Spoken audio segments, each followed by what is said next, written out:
আসসালামু আলাইকুম গাইস, কেমন আছেন সবাই? আশা করি সবাই অনেক ভালো আছেন।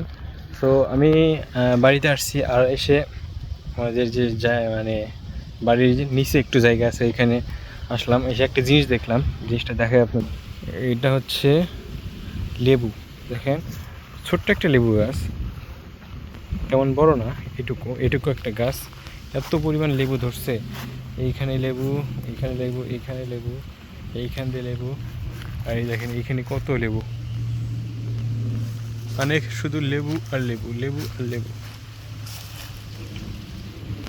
এইটুকু গাছে কত পরিমাণ লেবু ধরছে, আমি তো দেখে অবাক যে পাতার চেয়ে লেবুই বেশি। আমি তো বাড়িতে আসি না, অনেকদিন পর আসলাম, এসে দেখি এই অবস্থা।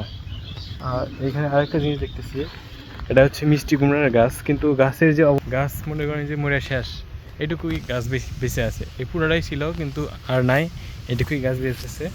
এইটুকুর মধ্যে একটা মিষ্টি কুমড়া ধরছে, অনেক বড় হয়েছে। মানে আসলে যে গ্রামের যে পরিবেশ, অরিজিনাল যে প্রকৃতির যে একটা কি বলে